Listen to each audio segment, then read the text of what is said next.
The Marvels is a 2023 superhero film. It is the 33rd film in the MCU. It is a sequel to Captain Marvel and a continuation of Miss Marvel. The movie is directed by Nia DaCosta and stars Brie Larson, Iman Vellani, Teyana Paris, and Samuel L. Jackson. Now, after the events of the collapse of the Supreme Intelligence, a civil war breaks out among the Kree in their homeworld of Hala. Now, after the planet is barren, it loses air, water, and sunlight. Dar-Ben, the new leader of the Kree, or Ronan the Accuser 2.0, kind of retrieves one half of the quantum bands, of which we know that Kamala Khan has the other half. So this whole time we're trying to figure out where both are. Well, we know Kamala has it after seeing Miss Marvel, if you've watched it, and now we know where this second one is. Now, Dar-Ben kind of harnesses the power of the band, which pairs it with herself and names it the Universal Weapon. Now, the resulting anomaly is discovered by Sword. Now, Sword, if you didn't know, is Sentinel World Observation and Response Department in the MCU. Meanwhile, Nick Fury is now residing in the Sabre space station. Now, Sabre refers to the Strategic Aerospace Biophysics and Exolinguistic Response, or SWORD. Now, what everything happens is that now Nick Fury is there for a reason. He wants to host peace talks with the Kree and the Skrull. Now, you know what happens with the Kree and the Skrull in the comic books. But, then Fury calls on Carol Danvers and Monica Rambeau to investigate a jump point anomaly near Sabre. But when Rambeau touches it, she, Danvers, and Khan switch places through teleportation, which is really interesting in an aspect of how every single one goes to different times and they just don't know what the hell is going on.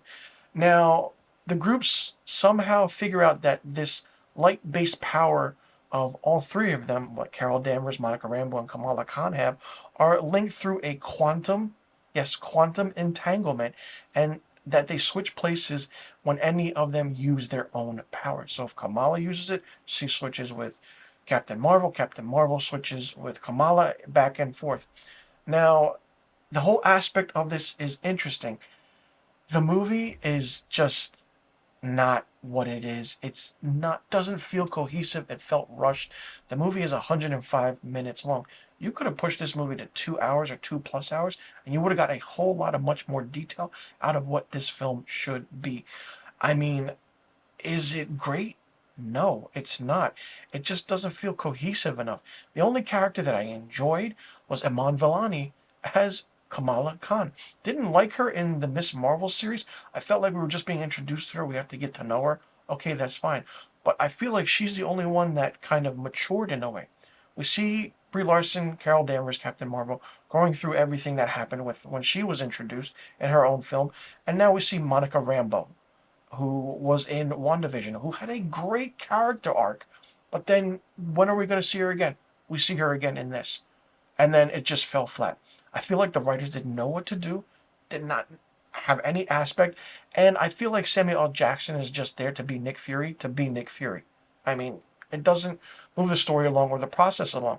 There are certain action sequences where you're like, oh, that was interesting and fun. Okay, then we just move on to the next scene.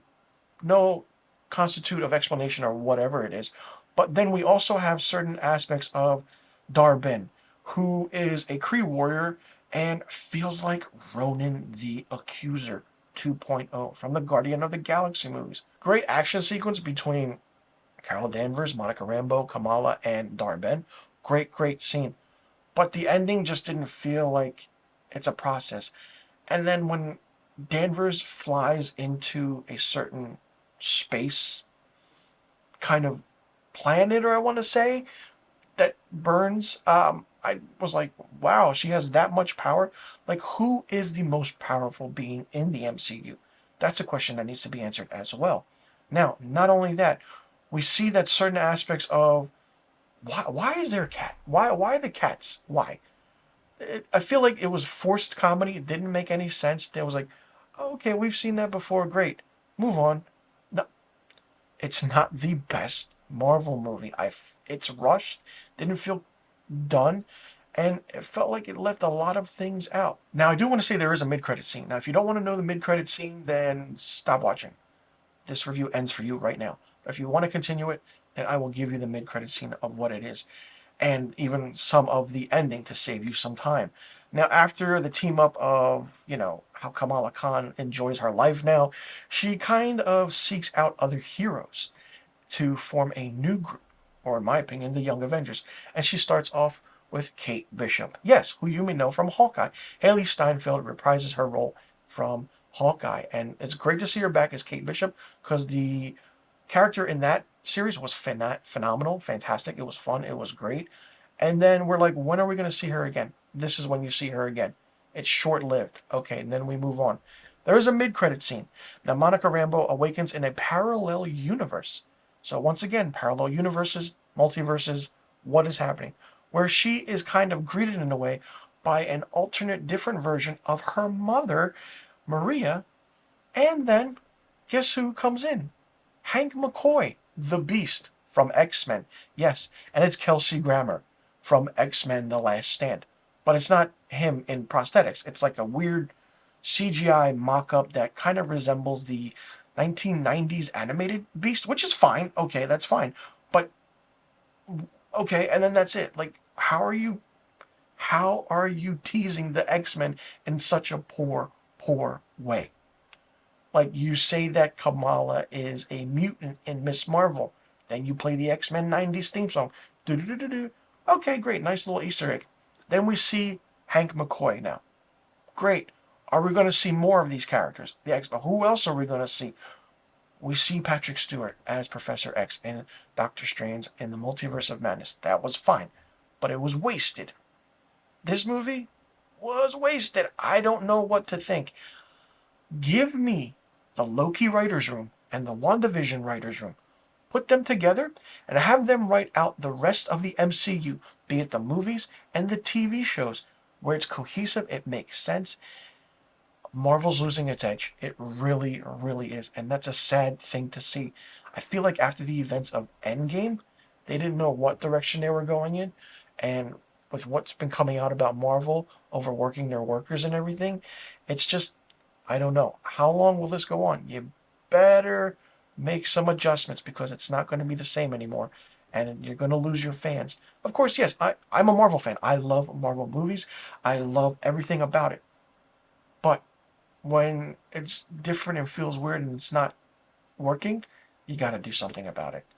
For me, The Marvels gets 1 out of 5 stars. Let me know in the comment section below what you thought about The Marvels. Did you like it? Did you not like it? What did you think of it? What did you think about the aspect of the story? Did you like how everything was done? Do you think it was long enough? Do you think the MCU has finally met that brick wall and hit to the face? Do you think they can do more? Do you want to see more? And how do you think everything's going to play out now? And what else do you think they can do better? Let me know in the comment section below. But all the questions I just asked. And also let me know what rating you would give The Marvels. And be sure you click that subscribe button and hit that notification bell for new review videos on my channel. I will see you all in the next review video. I'm Mr. Filmstock, and thank you so much for tuning in.